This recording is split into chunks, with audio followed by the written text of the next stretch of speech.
નમસ્કાર, ગુજરાત 18 લાઈવમાં આપનું સ્વાગત છે। જામકંડોરણાના ગુલ્લીબાજ તાલુકા પંચાયત કર્મચારીએ ફરજ પર આવ્યા વિના જ મહિનાઓ સુધી ઘરે બેઠા પગાર લીધા હોવાનો આક્ષેપ કરાયો। ગુજરાતમાં ચાલુ પગારે સરકારી કર્મચારીઓ ગેરહાજર રહીને ઉપડી જવાનું સુવ્યવસ્થિત કૌભાંડ ચાલી રહ્યું હોવાના અનેક કિસ્સાઓ સામે આવ્યા છે। આ વચ્ચે રાજકોટ જિલ્લાના જામકંડોરણામાં કાર્યસ્થળે ગેરહાજર રહી પગાર લેતા હોવાનો પર્દાફાશ થયો છે। સિલસિલાબંધ વિગતો મુજબ જામકંડોરણા તાલુકા પંચાયતમાં આઉટસોર્સિંગમાં એજન્સી મારફતે કર્મચારી તરીકે કામ કરતા પ્રિયંકાબેન રાંક, જેમણે લગભગ 1 વર્ષ કે તેથી ગેરહાજર રહી પગાર મેળવ્યો હોવાના આક્ષેપો કરવામાં આવ્યા છે અને આ આક્ષેપ કર્યો છે જામકંડોરણાના આરટીઆઈ એક્ટિવિસ્ટ જયેન્દ્રસિંહ ગૌહુબા ચૌહાણે। વાત જાણે કંઈક એમ છે કે જામકંડોરણા તાલુકા પંચાયતમાં બાંધકામ શાખામાં કોમ્પ્યુટર ઓપરેટરમાં કરાર આધારિત એટલે કે આઉટસોર્સિંગમાં ઇન્દ્રા એન્ટરપ્રાઇઝ એજન્સી મારફતે છેલ્લા 1 વર્ષથી કર્મચારી તરીકે નિમાયેલા પ્રિયંકાબેન એન રાંક, જે તાલુકા પંચાયત ઓફિસ ખાતે ફરજ પર રહ્યા વગર પગાર મેળવી લીધો હોવાની વિગતો બહાર આવી હતી। આરટીઆઈ એક્ટિવિસ્ટે આ બાબતે માહિતી માંગતા ભાંડો ફૂટ્યો હતો। છેલ્લા 1 વર્ષથી આ મહિલા કર્મચારી પોતાના પતિદેવના કારણે તાલુકા પંચાયત ઓફિસ ખાતે ક્યારેય કામના સ્થળે હાજર રહ્યા નથી અને મસ્ટર રોલમાં ખોટી હાજરી પૂરી પગાર મેળવતા હતા, જેમાં પૂર્વ આયોજિત આ કૌભાંડમાં તાલુકા પંચાયતના કર્મચારીઓ સાથે આ કરાર આધારિત કર્મચારી રાજકીય વર્ગ ધરાવતા હોવાથી આ સમગ્ર કાંડ ચાલતું હોવાના આક્ષેપ કરવામાં આવ્યા। જામકંડોરણા તાલુકા પંચાયતમાં બાંધકામ શાખામાં કોમ્પ્યુટર ઓપરેટર તરીકે આ મહિલા કર્મચારીના પતિ નીરવ રાંક સમગ્ર કાર્યભાર સંભાળતા હોવાથી આ કાંડ છેલ્લા કેટલાક સમયથી ચાલી રહ્યું હતું। તાલુકા પંચાયતના 15માં નાણાં પંચમાં તેમના પતિ પણ આઉટસોર્સિંગમાં કરાર આધારિત કર્મચારી તરીકે ફરજ બજાવી રહ્યા છે અને જે બાંધકામ શાખામાં જ ફરજ પર છે, જેથી મસ્ટર રોલ પણ આ મહિલાના પતિ સહી કરી અને સમગ્ર કૌભાંડ ચાલી રહ્યું હતું। આરટીઆઈ એક્ટિવિસ્ટે આ આખું કૌભાંડ ઉજાગર થાય તે માટે સીસીટીવી માંગેલા, પરંતુ અધિકારી દ્વારા સીસીટીવી આપવામાં આવ્યા નહીં। આ બાબતે અપીલમાં જતા વડી કચેરીએ અપીલમાં હુકમ કરતા સીસીટીવી આપવાના આદેશ કર્યા, પરંતુ તાલુકા પંચાયતના અધિકારી દ્વારા આ હુકમનો પણ ઉલારિયો કરવામાં આવ્યો હતો। આખરે આ એક્ટિવિસ્ટ અપીલમાં ગયા અને આ કૌભાંડ ઉજાગર ન થાય તે માટે અનેક પ્રકારનો ઢાક પીછોડો કરવામાં આવ્યો। આ સમગ્ર ઘટના મામલે તપાસ કરવામાં આવતા કર્મચારી તો ગેરહાજર હતા જ, સાથે તેમના પતિદેવ પણ ગેરહાજર જોવા મળ્યા। આ ઓફિસમાં કામ કરતા કર્મચારીને પૂછતા નીરવ રાંકને ત્યાંના કર્મચારીએ કોલ કર્યો અને તેમાં એવો જવાબ આપવામાં આવ્યો કે તે હાલ રજા પર છે। જ્યારે આ જ બાબતે તાલુકા પંચાયતમાં ટીડીઓ કામડિયા પાસેથી સમગ્ર કારણ જાણવાનો પ્રયત્ન કરતા તેમણે કાંઈ પણ પ્રકારની ખબર ન હોવાની કબૂલાત કરી હતી। જે અધિકારીઓ તાલુકા પંચાયત કચેરીમાં બનતા બનાવો અને સમગ્ર તાલુકા પંચાયતનું સંચાલન કરતા હોય, પરંતુ ક્યાંક રાજકારણ કે દાઝી જવાના બીકે અધિકારીઓ અત્યારે પોતાનો બચાવ કરી રહ્યા હોવાનું સ્પષ્ટપણે સામે આવ્યું હતું।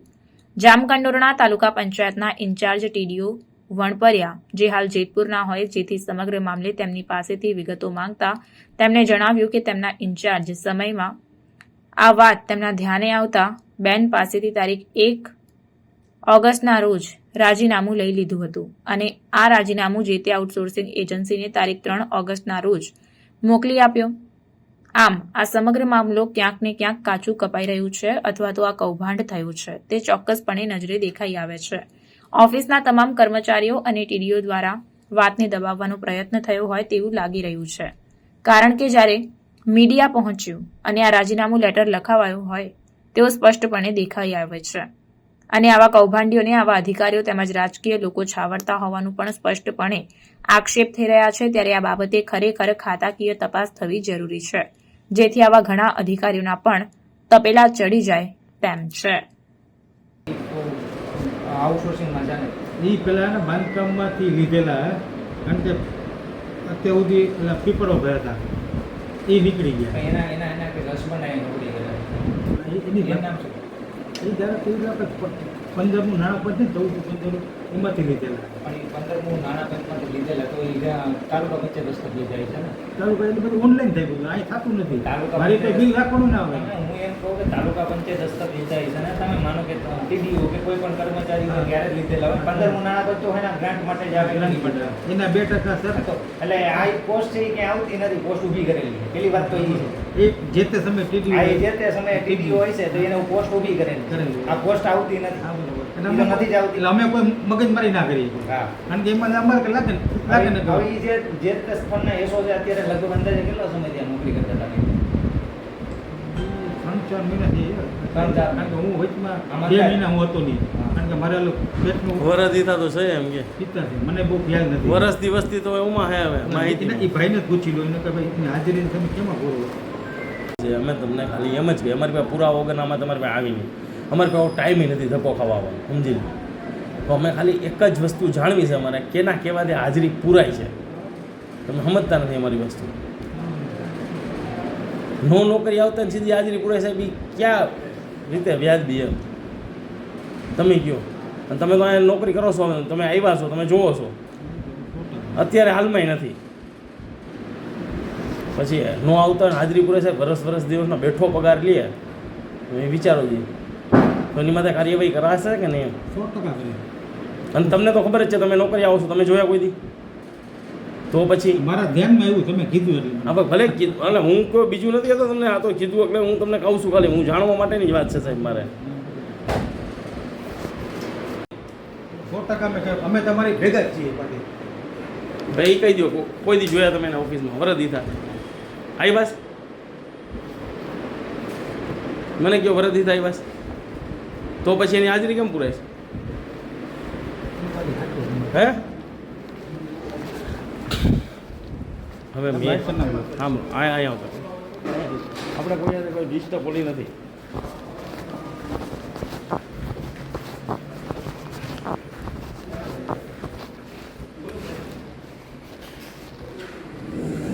મારે તમારી એને કોઈ પ્રશ્ન વાંધો એ નથી, સમજી ગયું બધી વસ્તુ. બરોબર. તો બેન વરસ દિવસથી નથી આવતા, તમને ખબર, બધાને ખબર છે, બરોબર. તો વરસ દિવસથી નથી આવતા તેની હાજરી કેમ પૂરાય છે? એનું કારણ હું તો કહો, કંઈક તો કારણ હશે ને સાહેબ. અમારે તમારી એને કોઈ લેવા દેવા નથી. હું એનું કારણ તો કહો હાજરી પૂરાય. હજી મને એક અરજી આપી દો ને. અરજી નથી આપી, અમે તો મીડિયાવાળા છીએ, અમારા કોઈ લેવા દેવા નથી. પણ અમે તમને ખાલી પૂછીએ છીએ કે હાજરી પૂરાય છે એનું કારણ શું છે? તમે જુઓ, અમે સીસીટીવી જોવો એટલે છે નહીં તો તમને ખબર છે, તમે અધિકારી છો, પણ ઊભા તો રહ્યો, જવાબ તો દેતા જાઓ. એનું કારણ શું? એ સાચી વાત, બધી સમજી ગઈ તમારી વસ્તુ. ભાઈ કયો તો ખરી એનું કારણ શું? હે પણ નો બોલી શકાય એવું કામ? એ તો કયો તમે જી જોતો હોય તમે આપો ને અરજી, હું આપો તમે. એમને એનું કારણ શું? એની હાજરી પૂરાય એનું એ તો ખાલી કહી દો મને. એમને શું કામ પૂરાઈશ? કે એની કોઈ સાઠગાંઠ છે ક્યાંય? ના ના ના, તો શું કામ પૂરાઈશ? કે સંબંધમાં? મારે કોઈ જાતનો સંબંધ નથી. તમારે નહીં, તમારે નહીં, બીજા કોઈ અધિકારી સંબંધમાં પૂરાય છે? એમાં સાહેબ બદલી ગયા હમણાં, સાહેબ 1% નવું ભાઈ આવ્યું. એમને હાજરી વરસ દિવસથી કેમ પૂરાય છે હું તમને એમ કહેવા માંગુ છું. વરસની કોઈનો પગાર નથી આ લોકો. આ લોકો પણ એમ નહીં. 3 માં પગાર આપ્યો નથી. એટલે તમે એમ કહો છો કે આ આવે છે અને હાજરી નથી આ પૂરાતી. લોકોને આ અનિલભાઈને ભાઈ એની વાત નથી કરતો ત્રણના હું, પગાર. મેં ખાલી બેનની વાત કરું છું સાહેબ. આ બધાને કોઈને પગાર નથી. પણ સાહેબ એ હું થાકી ગયા. અમે સમજી ગયા એની વાત નથી થતી સાહેબ, આ બેનની વાત આનાનો છે. પગાર નથી થયો, અનિલભાઈનો પગાર નથી થયો. બેવ ખરા 5 દિન. એમ નથી કહેતા. આમ જો મારી વાત સાંભળો સાહેબ, સાહેબ, એમ નથી કહેતા, નથી અમે આવતા. એનું નથી કહેતા. હાજરી પૂરી છે, અમને ન્યાય વાંધો છે. એટલે કોના કહેવાય અમારે અમારે નથી આવતા. અમારે શું જાણવું છે તમને ચોખ્ખું કહી દો. અમારે એવું જાણવું છે કે કેના કહેવાથી આની હાજરી પૂરાય છે. કેટલા સમયથી એ તો નથી સાહેબ ના આવતા? પાડે છે નથી આવતા, એ તો ખબર છે. કેટલા સમયથી નથી આવતા એ તો તમને તમારે ધ્યાને હોય. કેટલા સમયથી નથી આવતા છતાં હાજરી પૂરાઈ છે તો એનો પગાર લેવાય છે. તમે એમ કીધું સ્વીકાર્યું કે એના મસ્ટર મોકલી તો એ એના પતિ દેવ અહીંયા નોકરી કરે છે, ઓલરેડી કરે જ છે, આઉટસોર્સિંગમાં છે. હવે આપણે આમાં લાંબી વાતો નથી કરવી, પણ શું કામ કોણ પૂરે છે એમ એને છાવરે છે કોણ એ જાણવું. બાંધકામમાં પૂછી લઈને રૂબરૂ બોલાવી લો. હવે તમને તો સાહેબ ખબર જ હોય ના ને, હું નથી, મારું રજીસ્ટર- તમને ખબર જ છે મારી વાતનો આવતા નથી તો હાજરી શું કામ પૂરાય છે? પણ મારે એ નથી પૂરવાની આવતી. મોકલે કોણ? ભાઈ એમ નહીં, ભલે ને બીજા પૂરતાય છે પણ શું કામ એ નહીં પૂરતા હોય ને? મસ્ટર કોણ મોકલે?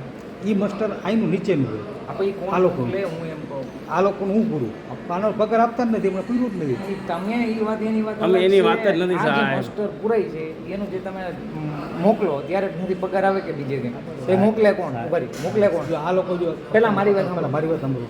આ લોકોનું ઓનલાઈન પૂરાય એ લોકો અહીંયા માસ્ટર કરે ને ચાપ દબાવે ને એટલે ઓનલાઈન એ લોકોનું હાજરીમાં એ થઈ જાય. સાહેબ એમ કે મને શું કામ ગાળો કરી છે જે બહાર રહી જાય એટલે બધી ખબર છે. તું સમજ કે ના ભાઈ ના મને ખબર ના હોય. કે નામ જયેન્દ્રસિંહ ગોઉભા ચૌહાણ જામકંડોરણા આરટીઆઈ એક્સિવિટ તરીકે ઘણો ટાઈમ થયા જામકંડોરણામાં ભ્રષ્ટાચારના વિષય ઉપર ઘણું બધું હું બધા ખુલ્લા પાડું છું ભ્રષ્ટાચાર અને જામકંડોરણા તાલુકા પંચાયતની અંદર આવા એક કર્મચારી આઉટસોર્સિંગના કર્મચારી છેલ્લા 1 વર્ષથી પગાર લે છે હાજરી પુરાય છે પણ કર્મચારી તાલુકા પંચાયતમાં ક્યારેય હાજર રહેતા નથી અને નોકરી સ્થળ ઉપર ક્યારેય મેં જોયા નથી. એટલા માટે મેં આરટીઆઈ કરી છે. આરટીઆઈના ખુલાસામાં મારી પાસે રજીસ્ટર છે એમાં હાજરી પુરાય છે એનો પગાર રેગ્યુલર ઉપડે છે પણ જ્યારે મેં પત્રકારોને જાણ કરી અને પત્રકારો અહીંયા આવ્યા ત્યારે ઓફિસમાં બાંધકામ શાખામાં તપાસ કરતા બાંધકામ શાખાની અંદર આવો કોઈ કર્મચારી રજા ઉપર છે એવું કહેવામાં આવે છે અને જ્યારે નીચે ઉતરી અને એટીડીઓ સાહેબ સાથે વાત કરે છે ત્યારે એવું કહે છે કે રાજીનામું આપી દીધું. તો આ તાત્કાલિક રાજીનામું કઈ રીતે પડ્યું એમ? તમે શું કહો આ કેટલા સમયથી ચાલતું હોય છે અને આ જે છે કેના કેવાથી હાજરી પુરાઈ રહી છે? છેલ્લા લગભગ 1 વર્ષથી આ લોકો પગાર લે છે કર્મચારી તરીકે અહીંયા પગાર લે છે અને રાજકીય કોઈ વગ હોવું એવું મને સ્પષ્ટ જણાય છે કારણ કે અવારનવાર રજૂઆતો છતાંય કોઈ પણ જાતના અધિકારી ઉપર પગલાં લેવામાં નથી આવ્યા અને સરકારી તિજોરીમાંથી પૈસા ઉપાડે છે. આ કર્મચારી કોણ છે અને કયા વિભાગમાં બેસીને આવી રીતે કૌભાંડ કરી રહ્યો છે આશરી રહ્યો છે કોઈ સ્ત્રી સાથે? આ તાલુકા પંચાયતની બાંધકામ શાખામાં કોમ્પ્યુટર ઓપરેટર તરીકે ફરજ બજાવે છે અને આવી કોઈ પોસ્ટ છેલ્લા 20 વર્ષમાં મેં ક્યારેય તાલુકા પંચાયતના આ શાખામાં જોઈ નથી અને આ એક પોસ્ટ ઊભી કરી અને ચોખ્ખો ભ્રષ્ટાચાર કરવાના હેતુથી જ આ કરવામાં આવ્યું છે.